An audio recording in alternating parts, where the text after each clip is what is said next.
Welcome to Life at the Deep End. We are your hosts, Jordan Bone and Samantha Bromfield.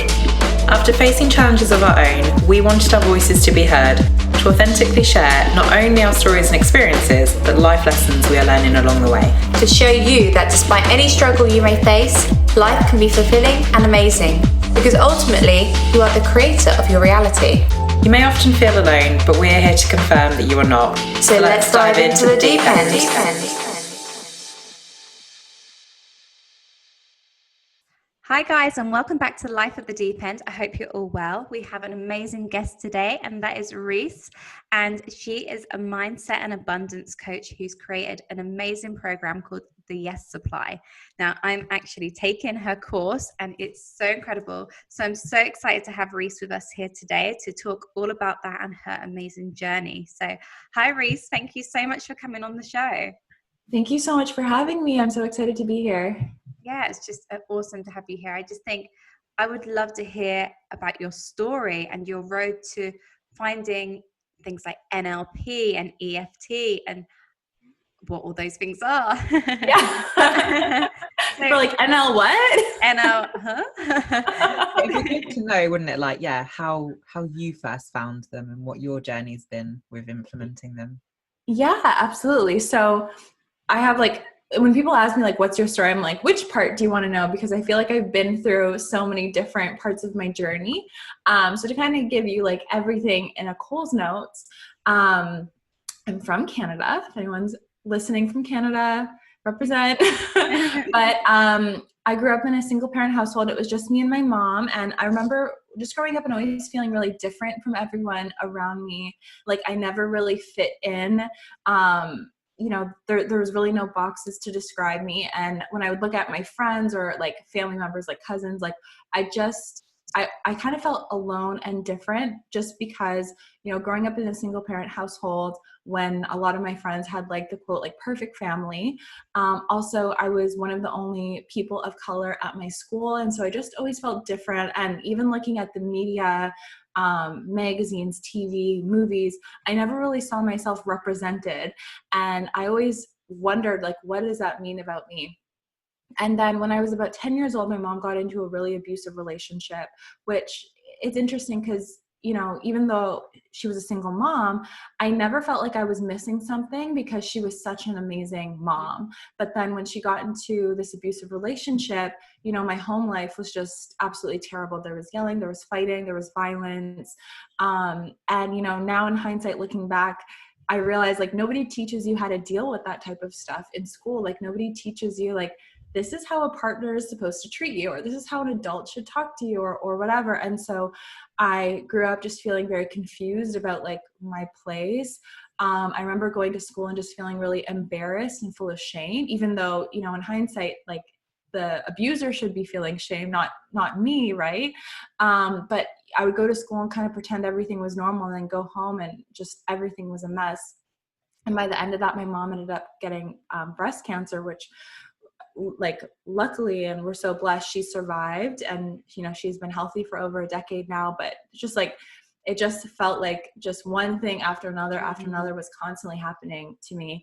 And after that, I just struggled in my early 20s with low self-esteem, low self-worth, never feeling good enough. And my life reflected that. I had friends that didn't treat me very good. I worked in a string of jobs that I didn't like, where I just felt like I was a number. And I just would ask myself, is this how the rest of my life is going to be? There was something inside of me where I knew I wanted more, but I didn't know that that was actually possible for me, because I thought, you had to be well connected, or you had to be more beautiful or whatever in order to be successful. That kind of thing couldn't happen for me, especially after being knocked down so many times, going after opportunities and trying to start different things, and just nothing worked out. And how I got into Yes Supply was, I remember one day after coming home from my retail job at 3 a.m. after doing inventory, scared out of my mind because I lived in a really sketchy area in Toronto, literally had my phone open with 911 already dialed, just in case anything happened.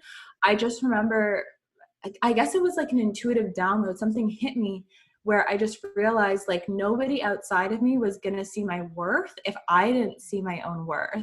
And nobody was going to give me an opportunity if I didn't give myself an opportunity. So rather than continuing to job hunt or look outside of myself, I asked myself, this is the first time I asked myself the question, like, what would I ask myself, or what would I ask for if I knew the answer was going to be yes? Like if I could just clear the screen, like forget that I don't have a business degree or any degree, forget that, you know, all the things that happened in the past, like clear the screen. If I could have anything I wanted, what would that look like? And I remember I started journaling, and it was like this power took over my hand, and I just started journaling and journaling, and all these ideas came through me like so fast I couldn't even keep up. And those were the initial ideas for Yes Supply. And it was fuzzy and foggy, but I wanted to create something that inspired people and could show people that even if they went through a struggle, if they say yes to themselves, they could create the life that they wanted. And then it just seemed like an airy fairy dream. But I realized like, you know, this is my one life. And if I never try, I'll never know. And again, I was shy. I had low confidence. So it took me like a year to even really start anything. But that little idea just kept kind of poking me on the shoulder. I would think about it. And I started doing little things here and there. And eventually it turned into a blog. I started, you know, working on myself, doing mirror work, journaling, morning rituals, everything like that. And I got to this place where what I was sharing online was actually helping people and inspiring them. And people were messaging me saying like, this is helping me. And I realized like, if I can help people this much just a few hours after work, imagine what I could do if I could do it full time. And so I started to really get serious about researching like how to make money online, not just to make money online, but it was like, whoa, I can help people, but I can't help people if I'm homeless. Like I need to, you know, be able to pay my bills. And, you know, stumbled upon coaching. Through coaching, I realized if I want to be a great coach, I need to not just be able to tell them like strategies or hacks or the books that I read, but actually be able to work with their mind and know the language of the mind and know how to create shifts, which shifts happen on the subconscious level. And then I just became more obsessed with growth mindset and the subconscious and energy. And that's when I, you know, invested in myself and flew to the States from Canada and, you know, started taking NLP and EFT and all of these different amazing things. And then, you know, fast forward a couple of years later, people are asking me, how do you do these techniques? And so I launched my own certification. And right now, as we're speaking, we're almost at 1,000 people who are going through the certification, which is really, really cool. So awesome. So it's like the Coles notes. So it's so long. Sorry. No, I love it. I love hearing people's stories. So you say it came to you as like a download. So was it literally it was like a normal day and it would just like hit you and was like, I need to do this now. It was a normal day after a day where I had been really angry. Because like I said, I was walking home at 3 a.m. and I was like, this isn't fair. Like, why do I have to stay till 2 a.m. at work and fold sweaters? And I've always been a creative person. I remember in high school, like in math classes or like, you know, the more mundane classes, I would always be drawing. Like all my notebooks were full of doodles, but I had been told you can't make money being creative. So art was something that I just did by myself and nobody knew about. But I was taking all of these things that were not my strength, like math and science and all these different things. I have an interest in science, but that's like definitely not my strength. Yeah. And I was taking all these things because it was the quote smart route, and maybe I'll become a nurse one day and that's how you actually make money. You can't make money and have fun at the same time, right? But anyway, yeah, so how it came was a download because I'd been so pissed off about having to be in that situation that I was like, I asked myself that question, what would I ask for if the answer was going to be yes? And then boom, it just like, it flew through me. I love it. It was like something from another world. Yeah. And I love that you took note of that as well, because so many people, things like that could happen, but they could just think, oh, I'm being silly, or like I could do that. And it was in that moment, it was like, well, the only person that can make it happen is you, or, you know, exactly. We can only make these things happen. Yeah. And I did think I was being silly. Like I still was like, no, this is never going to work. But I don't know. Maybe I was like possessed by something, but I just felt like But if I don't try, I'm always going to wonder. And that's really what got me started. Like, what if I just experimented? Because if I didn't, then I might have just lived with regret of not trying. At least if I tried and I put my all in it and it didn't work out, at least I could say I did my best. Mm-hmm. That reminds me actually of something in the course where you say, if you really want something, don't just try though. I like that, because you say like, well, I'm trying to, what does try mean? Try and pick up the pen. You either pick up the pen or you don't pick up the pen. And I think that is so cool. And I was actually saying it to one of my clients today, because I was like, I love that analogy of like, if you really do want something, yes, we say that like the words of we're going to try and do it, but the meaning, it's like, oh, okay, yeah, I'm going to do this or I'm not going to do it. And it's like you said yes to yourself, and just went for it. And even it's about, I feel like a lot of things are divine timing as well. It's really like divine timing. It's like it's supposed to happen at that time for you. Yeah, I think so too. Like, it's so funny because now that I've done it, I'm like, oh, if only I'd known about this world 5 years earlier. But you're right, it is divine timing, because I think I had to struggle, and I think I had to, go through all the things that annoyed me or pissed me off or made me have low self-worth, because now I can actually help people so much deeper in what I do because I understand them. If everything had been perfect, how could you resonate with me as a coach? Where like, I'm perfect, my life is always perfect, and I'm going to help you make your life be perfect. I just feel like, actually yesterday I got interviewed by a podcast. Her name's Andy, and she's also a student. And she said our stories mirrored each other. Like, she was in her dad was in an abusive relationship from the same ages as me, and so many things mirrored. And I had chills because I was like, wow, like I remember thinking to myself, if I could just help one person, if I could just inspire one person, it's like her, like she had the exact story as me and she needed to hear it from me. Mm-hmm. Well, it's like when you was, sorry, Sammy, you were going to say something. No, I was just going to say, when you were telling the story at the start, when you said about your childhood, not the abuse part, but when you said about single parent, growing up with just your mum, that was the same as me. And I felt like I never fit in. And I was like, that sounds like me. So that is so relatable. And I think it's so great that, when we have these, stories and it's just your life at the end of the day, it's so good to share that, because it can actually make someone think, okay, I've had these challenges or different, maybe seemingly different things in my life. I can do things too. I remember being like 5 years old and I drew a painting, and it was the first year of school, and I drew like this really like childlike painting. Obviously I was only 5. It was art. I know, right?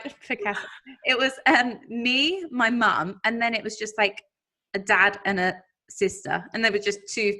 Like I made the dad and the sister, but because everyone else had like a mum and dad and a brother or sister, I was like, I want that too. And it's like really interesting to hear that. So I think you feel alone when you're at those times in your life, and it's like, actually we're never alone with things. There's so many people going through similar lifestyles than we even realize. And I think that's incredible then that you do share your story, because like you said, if you'd have even if you'd have gone through all that and then you got to the point where you were like, right, I'm going to launch this, you could have just launched it and gone for it. But I think that it's because people can relate to you that they're more likely to ask themselves that question. Like, I love that question, like, what would I want if I knew the answer was yes? Like, that is such a thought-provoking question for anybody. And so I think that them knowing what you've been through and how you got to it is more likely to make people think, well, she's done it, like, I'll give it a go. So I think that that's really incredible that you do share it as well. 100%. Yeah, I totally agree. Like, when we're going through it, we feel so alone and isolated. I felt I was the only person in the world that this was happening to, because it just felt so horrible. Like, how could anybody else have gone through it? And nobody talks about it, right? Because there's so much shame enveloped in it.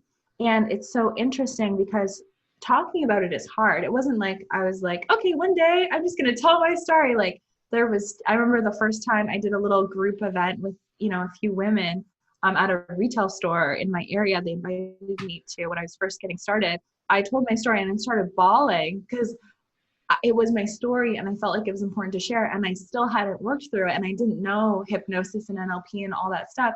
So I didn't even know fully how to work through it.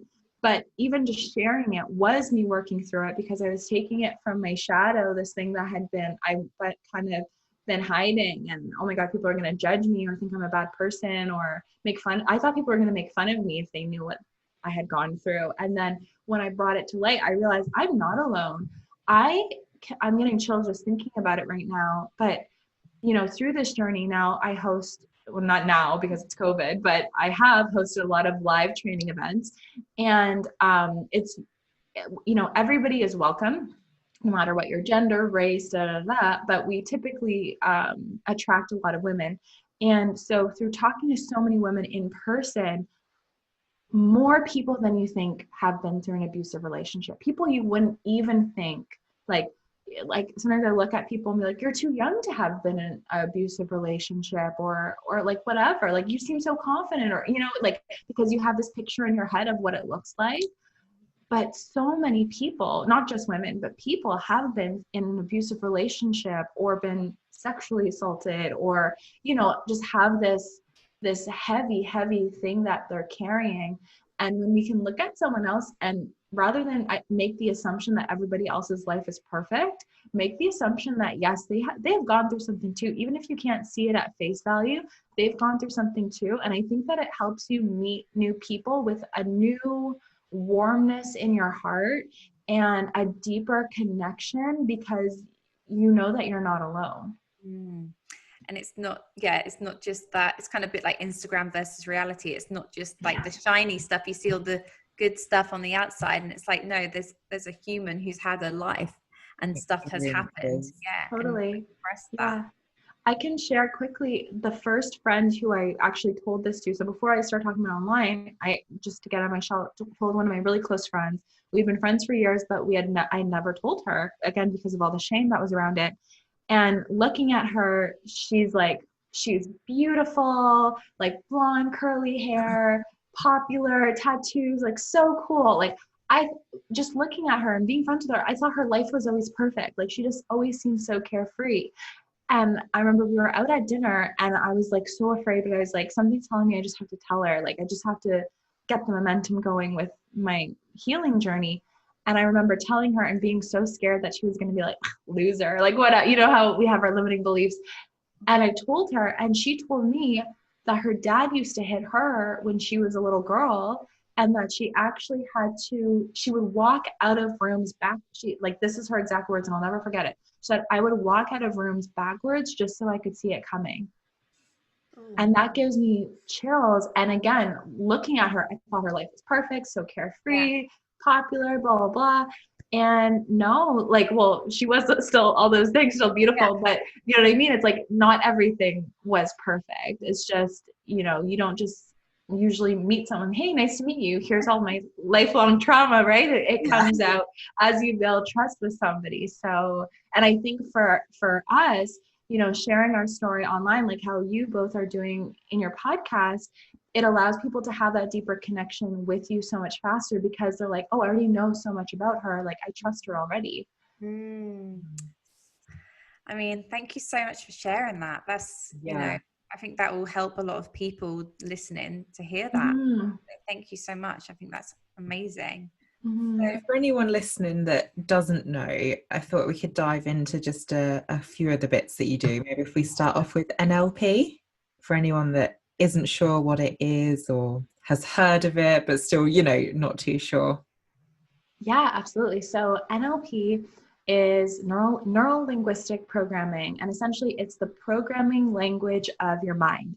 So it's so crazy because we are all walking around with the world's most powerful supercomputer in our head, but nobody gave us the user manual. And because, the media around us, so much around us it just gives us negative messaging, or it tries to fit us into a box, or makes us feel like we're not capable. We are all unknowingly programming our own software and our own supercomputer to work against us, because we're often, or at least I know I was, always telling myself, I'm not good enough, I'm not special, oh, she can have it, but I can't, or that person can be successful, but I can't. And so I was taking my super powerful supercomputer and programming it for what I don't want.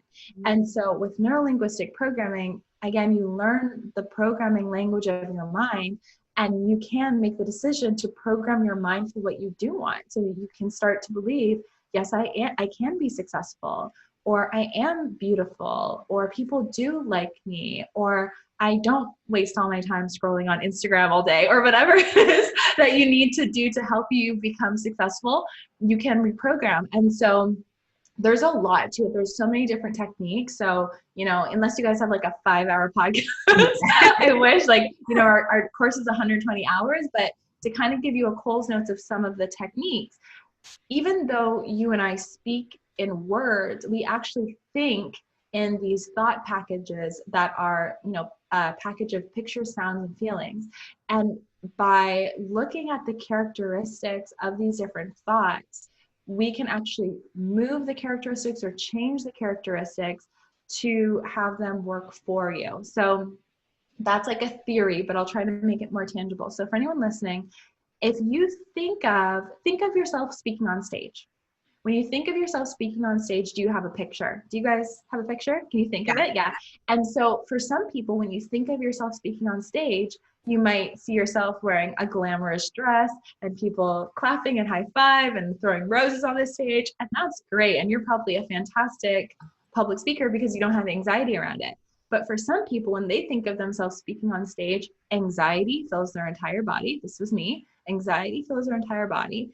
And, in your mind's eyes, you look around the room, you might see a picture of people booing you off stage or sneering at you or throwing tomatoes or whatever it is. And so it's these pictures in our mind that are forming our reality. And it's these pictures in our mind that are going to get us to either say yes to ourselves or no to ourselves. Because if you think about your goal and it looks fuzzy, or it seems far away, or it fills your body with anxiety, or, it's a picture that scares you, you're going to say, no, I could never do that. But if you can think of your goal and say, oh, I can do that, then you're actually going to go after it. And your subconscious mind doesn't know the difference between real and imagined. So the better we can vividly control these pictures in our mind to work for us, we're going to get our subconscious mind on board to actually realize that. And so some techniques can help you. If there's something that you really, really like, you could help yourself not like it. So if you're maybe addicted to Instagram scrolling, you could shift the characteristics of that picture in your mind. Maybe the picture is coming up black and white, or color, or it's close to you, or it's far away, or it's big, or it's small.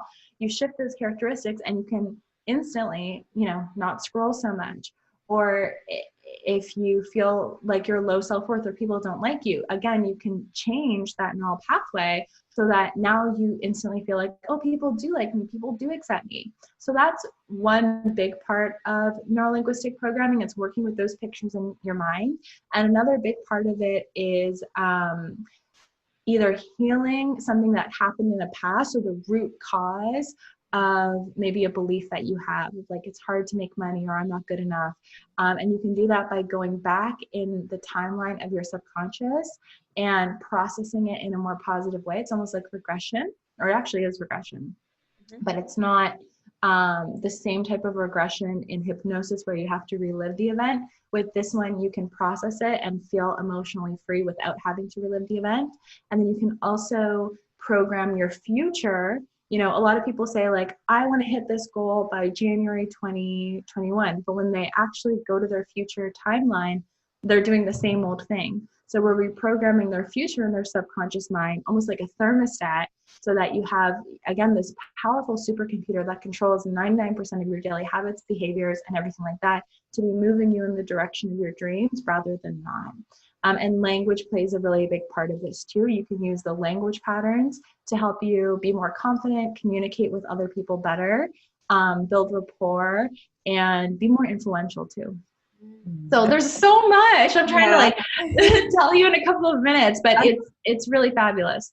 Some of the last bit you were saying, I feel like in my chronic illness community that I have, a lot of people have dipped their toes into and gone on to do NLP for exactly that, for processing something that they've essentially, well, so for myself, like made up in the past, been like, oh, I couldn't do that because of this, like I physically wasn't able to do it or whatever, and it will stop you doing it going forward. So I see a lot of people that do NLP to challenge that thought and to be like, well, actually I can do it and overcome it because you haven't done it yet, you know, like you haven't lived it. Like you said, you can change your future.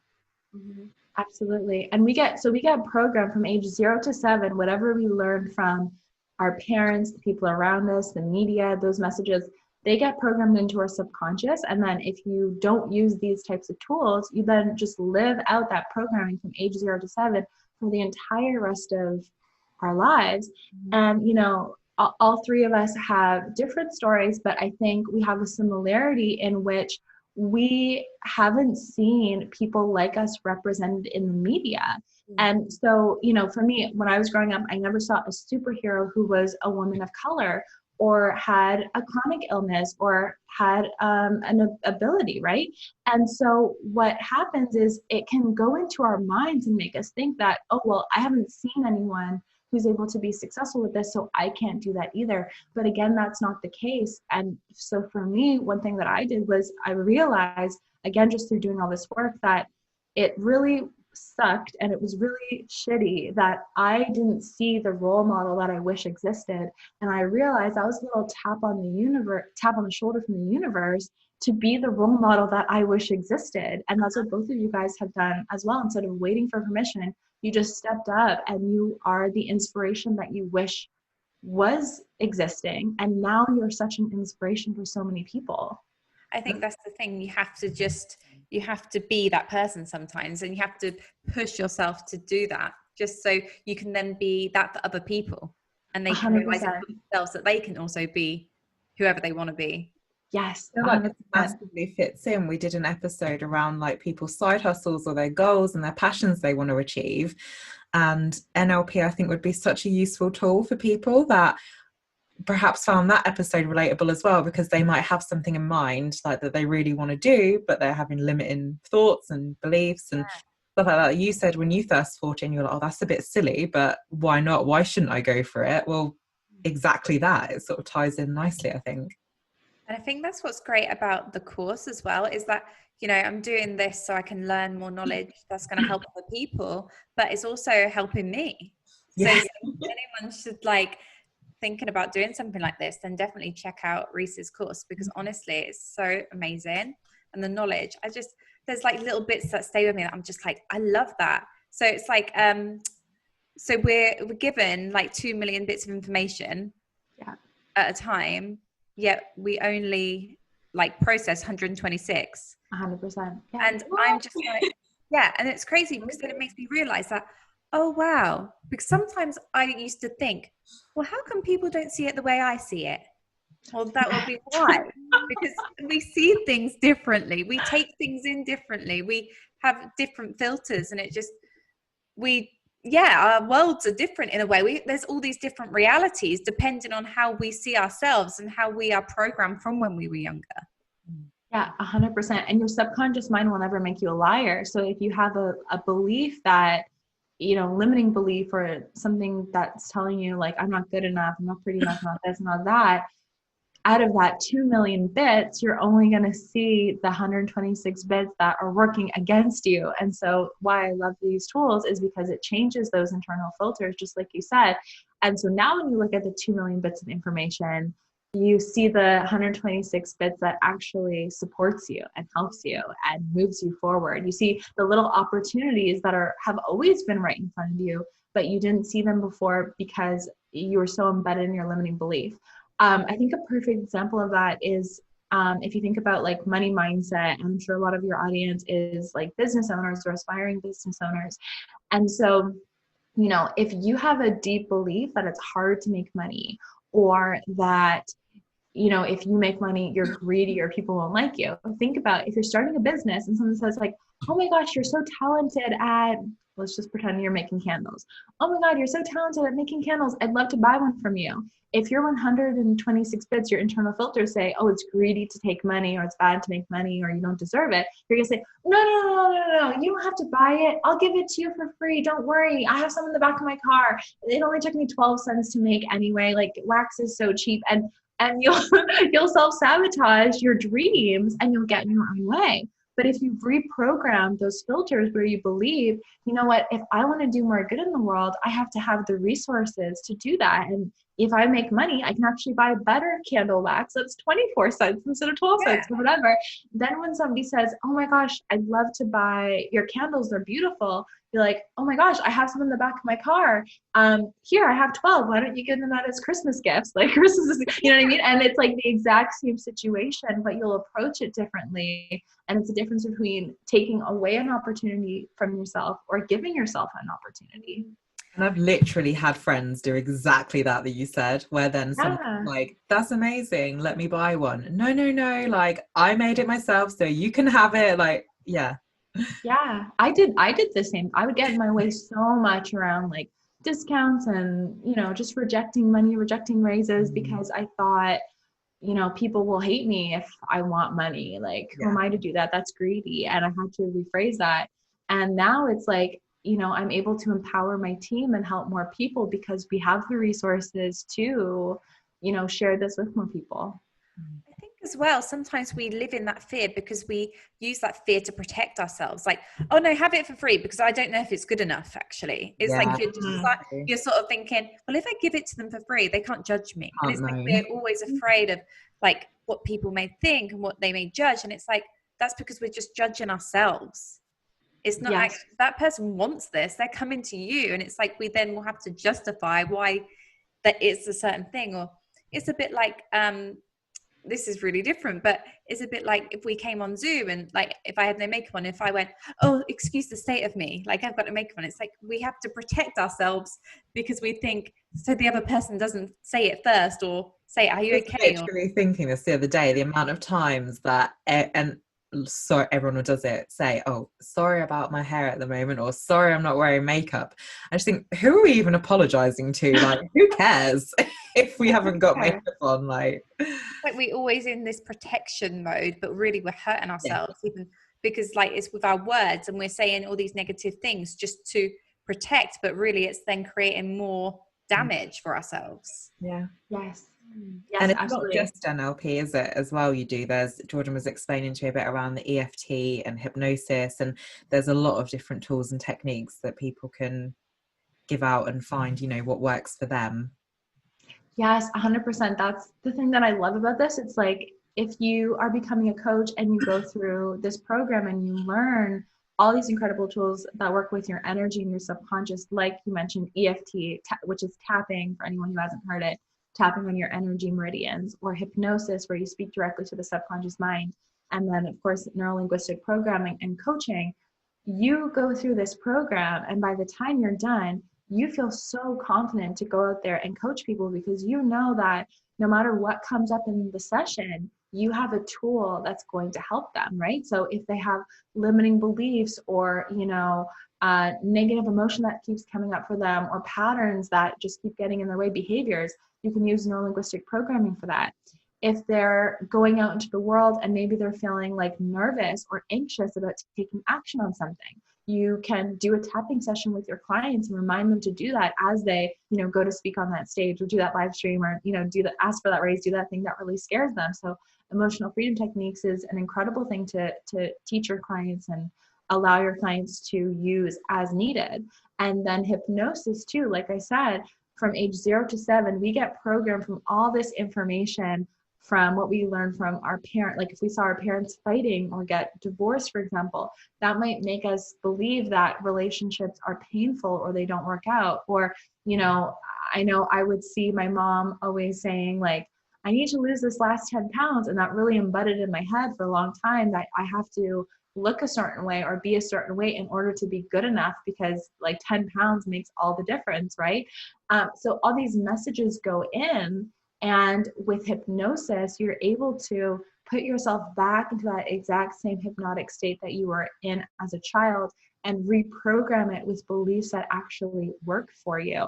And, I feel so empowered now. So as you guys know, I just had a baby, and I'm the biggest size I've ever been in my life. And I love my body more than I've ever loved my body in my life. And I know that not everybody who's gone through a pregnancy can say the same thing. And it's really, really sad. And I just wish more people had these tools so that they could love themselves, regardless of their size, regardless of a scar, regardless of a stretch mark or whatever, because it's so important to appreciate our bodies. Like, these are our vessels for us to love our families and, do the incredible things that we're doing. And, we're just so blessed to have a body that we can breathe and open our eyes in the morning and talk to the people that we love. And it's so important to remember that. And then also too, for women, after a lot of women give birth, they shame themselves for gaining weight or whatever. And it's like, we should celebrate ourselves. We just brought a new human onto the planet, right? And so it's just so important to remember that. And so anyway, I just went on such a tangent. Bring it back, Reese. So anyway, hypnosis allows you to go into your subconscious and change, those words that you're telling yourself, so you can believe, I can be this shape and size and love myself, or I can wake up in the morning and take action on my morning routines, or whatever that new habit or behavior or belief system you want. Hypnosis allows you to program that in. So cool. And it's so interesting. And I think the tangent that went off on, I think that needed to be said. A lot of people sometimes people need that reminder as well. Totally. Of what they've done and what this life is and what this body's for. And I feel like I say this quite often, that a lot of people take the day-to-day and the body and just the fact that we're alive for granted. And it's like, wow, this is an amazing thing that we're getting to experience this. Let's make it as great as possible and take responsibility back and take back our control and, use these amazing tools because they are there for us to use. So why not use them? It's so amazing. And I also think as well, the definition and all the things about NLP that you're explaining, I think will be really great for someone to explain to someone who doesn't really necessarily believe in manifestation, because it is basically you're manifesting this life because you are creating it in your mind and visualizing what you can see to create it in your outer world. And it's but from a more scientific point of view for people. So I think that's a really great thing to remember, guys. If any of you out there are a bit I don't really think I believe in manifestation, well, here's a scientific proof that it's real. Or even don't know how to do it or where to start. It's a good guidance, isn't it, of breaking it down, like you said, to something more tangible to sort of get you on the road for it.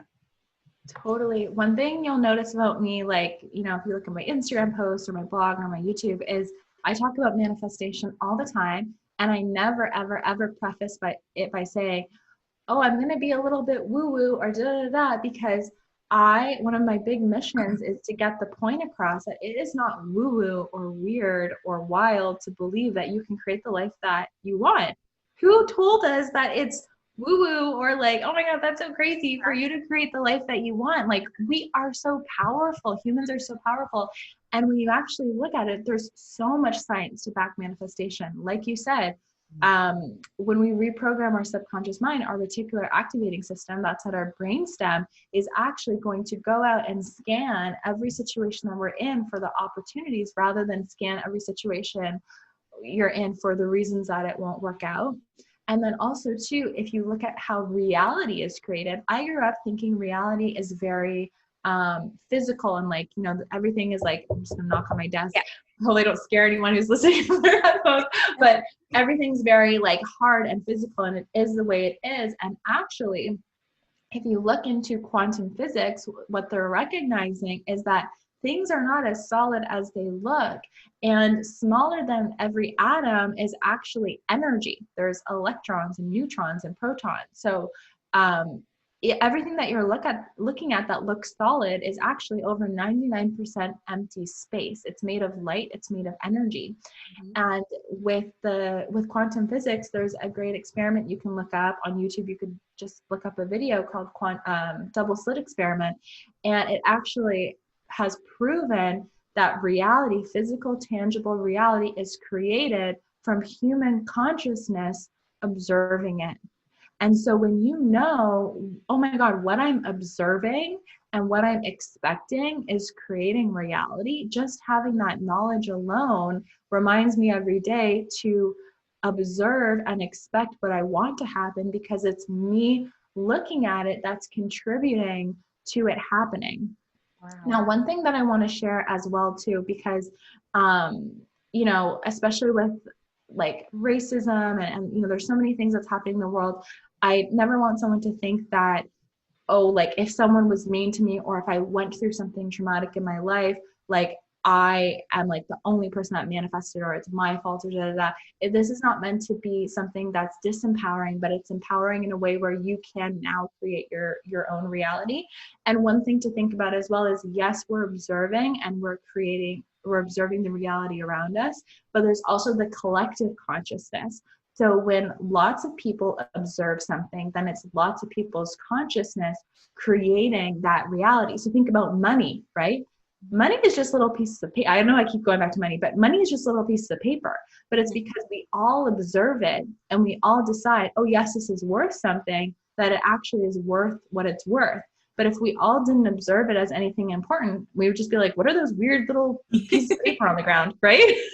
Especially if you're in Canada, it's all colorful. So like, what are those colorful little plasticky pieces, right? So there's the collective consciousness and there's our own consciousness. But, you know, as we've learned, one person you can take action, and your one consciousness and your one voice can make a huge impact. And one thing that I think about a lot, which is kind of backwards in a way, but if anybody's ever thinking that one person can't change the world, it's kind of a weird thing to say, but if you think about this, COVID-19 started with one person.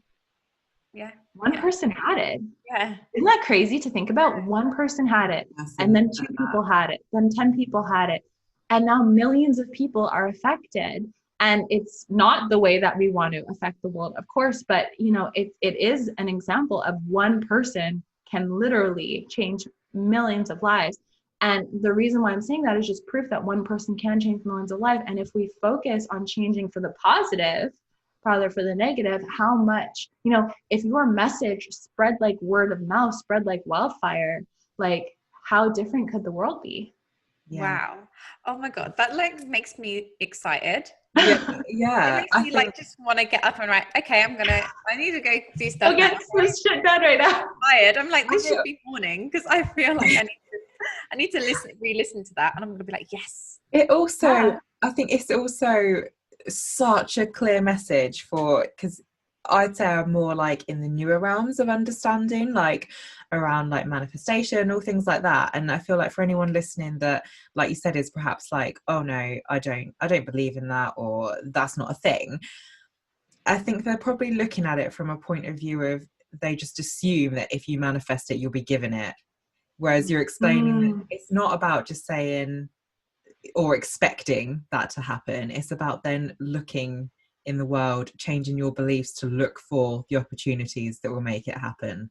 Because that time and time again is so true. If you had in your head, like, today I'm going to meet someone called Ben, the chances are you're going to call someone called Ben, because you're looking out at everyone's names for it. So I think that's such a relatable way of like breaking it down for how literally everyone can utilize it. It's like co-creating with the universe. And it's like, you know, you put out there what you want, or desire, I should say. I don't like saying want. And then because I feel like if you want, you're always going to want it. You're not going to have it. But if you desire it and you go after it, like, you're going to take the right action, because you're seeing things differently, and it will come into your life easier. 100%. I think intuition plays a big part too. Like, Yes Supply started like that little whisper. But what I asked her if the answer would be yes. Oh my God, I'm journaling all these ideas. What's coming through? That was the intuition.